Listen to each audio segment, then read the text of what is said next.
कुरुक्षेत्र में कौरव और पांडवों की लड़ाई में दुर्योधन कौरवों का सबसे बड़ा भाई था। दुर्योधन अधर्मी, जिद्दी और मूर्ख भी था। वह गांधारी और धृतराष्ट्र का पुत्र एवं कर्ण का मित्र था, परंतु वह अधिकतर बातें अपने मामा शकुनी की ही मानता था। दुर्योधन की जिद, अहंकार और लालच ने लोगों को युद्ध की आग में झोंक दिया था। इसलिए दुर्योधन को महाभारत का खलनायक कहा जाता है। दुर्योधन का जन्म 100 घड़े में से पहले घटडीठे से हुआ था। जब दुर्योधन का जन्म हुआ तो वह रोने के बजाय गद्धे की तरह रेंकने लगा और जन्म लेते ही बोलने भी लगा था। दुर्योधन ने जैसे ही जन्म लिया तो कई तरह के अपशकुन देखने को मिले, जैसे शियार जोर जोर से रोने लगे, उल्लू शोर मचाने लगे, आसमान में अचानक काले बादल छा गए। इन घटनाओं को देखकर विदुर ने कहा कि ये अपशकुन बता रहे हैं कि यह पुत्र हस्तियानपुर के विनाश का कारण बनेगा। इसे त्यागने में ही भलाई है। परंतु पुत्र मोह में धृतराष्ट्र और गांधारी ने ऐसा करने से मना कर दिया। दुर्योधन को कलयुग का अवतार माना जाता है, क्योंकि दुर्योधन में वे सभी गुण मौजूद थे जो कलयुग के मनुष्य में होने चाहिए। इसीलिए दुर्योधन को कलयुग का अवतार कहा जाता था। कहते हैं कि दुर्योधन कलयुग का अंश था तो उसके 100 भाई पुलस्त्य वंश के राक्षस के अंश से थे। वायु पुराण 70.51.65 में राक्षसों को पुलह, पुलस्त्य, कश्यप एवं अगस्त्य अर्षि की संतान माना गया है। दुर्योधन कुटिल, क्रूर होने के साथ ही गदा युद्ध में भी परंगत हो गया था। उसने शकुनी की चाल के तहत बलराम जी से गदा युद्ध करना सीख लिया था। महाभारत काल में बलराम, जरासंध, भीम और दुर्योधन को ही सर्वश्रेष्ठ गदाधर माना जाता था। भीम ने भी बलराम जी से गदा सीखी थी। गांधारी ने अपनी दिव्य दृष्टि से दुर्योधन के शरीर को व्रज के समान बना दिया था, परंतु श्री कृष्ण की नीति के तहत दुर्योधन के गुप्तांग और जंघा कठोर नहीं बन पाई थी। दुर्योधन की मृत्यु सबसे अंत में हुई और खास बात यह कि महाभारत के 18 दिन तक चले युद्ध के अंत के बाद दुर्योधन और भीम के बीच गया युद्ध हुआ, जिसमें भीम ने दुर्योधन की जंघा उखाड़कर फेंक दी थी, जिसके चलते दुर्योधन की मृत्यु हो गई थी।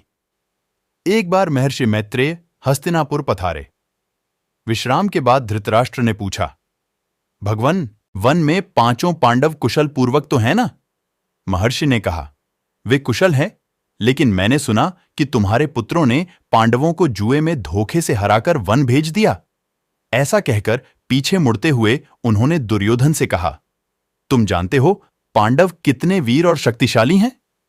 महर्षि की बात सुनकर दुर्योधन ने क्रोध में अपनी जांघ पर हाथ से ताल ठोंक दी।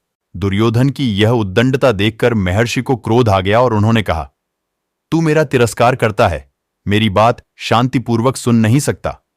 जा उद्दंडी, जिस जंघा पर तू ताल ठोंक रहा है उस जंघा को भीम अपनी गदा से तोड़ देगा। बस यही शाप दुर्योधन को ले डूबा।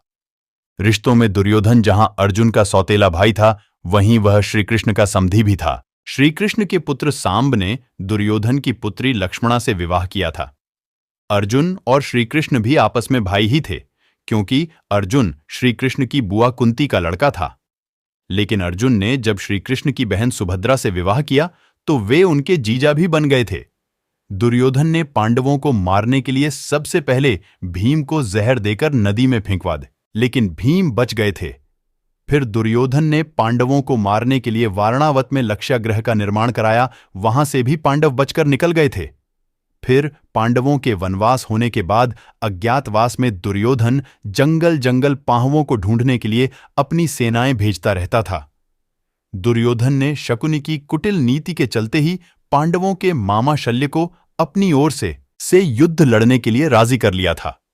महाभारत की कथा में ऐसा प्रसंग भी आया है कि दुर्योधन ने काम पीड़ित होकर कुंवारी कन्याओं का अपहरण किया था। द्यूत क्रीड़ा में पांडवों के हार जाने पर जब दुर्योधन भरी सभा में द्रौपदी का अपमान कर रहा था, तब गांधारी ने भी इसका विरोध किया था, फिर भी दुर्योधन नहीं माना था। यह आचरण धर्म विरुद्ध ही तो था। जब दुर्योधन को लगा कि अब तो युद्ध होने वाला है, तो वह महाभारत युद्ध के अंतिम समय में अपनी माता के समक्ष नग्न खड़ा होने के लिए भी तैयार हो गया। महाभारत में दुर्योधन के अनाचार और अत्याचार के किस्से भरे पड़े हैं। पांडवों और कौरवों द्वारा यादवों से सहायता मांगने पर श्री कृष्ण ने पहले तो युद्ध में शस्त्र न उठाने की प्रतिज्ञा की और फिर कहा कि एक तरफ मैं अकेला और दूसरी तरफ मेरी एक अक्षौहिणी नारायणी सेना होगी। अब अर्जुन व दुर्योधन को इनमें से एक का चुनाव करना था। अर्जुन ने तो श्री कृष्ण को ही चुना। तब श्री कृष्ण ने अपनी एक अक्षौहिणी सेना दुर्योधन को दे दी और खुद अर्जुन का सारथी बनना स्वीकार किया।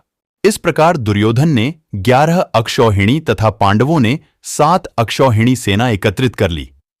दुर्योधन की पत्नी का नाम भानुमति था, जो मल्ल और द्वंद्व युद्ध में पारंगत थी और वह दुर्योधन के साथ अखाड़े में कुश्ती लड़ती थी। दुर्योधन ने भानुमति के साथ जबरन विवाह किया था।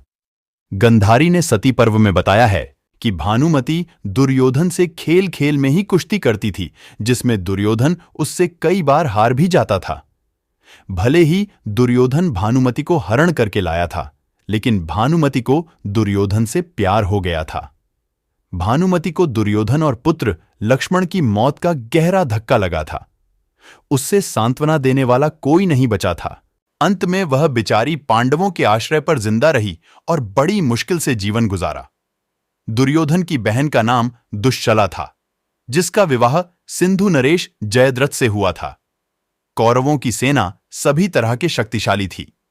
एक से बढ़कर एक महारथी थे, परंतु फिर भी सभी हार गए और इसका एकमात्र कारण दुर्योधन ही था, क्योंकि उसने सही समय पर सही निर्णय नहीं लिया और कई तरह की गलतियां की।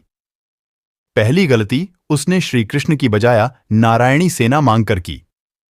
दूसरी गलती उसने भीष्म पितामह और द्रोणाचार्य की बातों पर ध्यान नहीं दिया। भीष्म ने उसे 5 सोने के तीर दिए थे और कहा था कि कल सुबह में इन तीसरों से 5 पांडवों का वध कर दूंगा। दुर्योधन वह तीर अपने पास रख लिए और अर्जुन के वरदान मांगने पर उसे दे दिए। चौथी चूक उसने कर्ण से कहा कि घटोत्कच को मार दो, और कर्ण ने अपना अचूक अमोघ अस्त्र घटोत्कच पर चलाकर अपनी शक्ति खो दी। 5वीं चूक उसने यह की कि जयद्रथ को वह उचित सुरक्षा नहीं दे पाया, और 6ठी चूक यह की कि उसने उचित समय पर अश्वत्थामा को सेनापति नहीं बनाया, अन्यथा युद्ध का परिणाम कुछ और ही होता।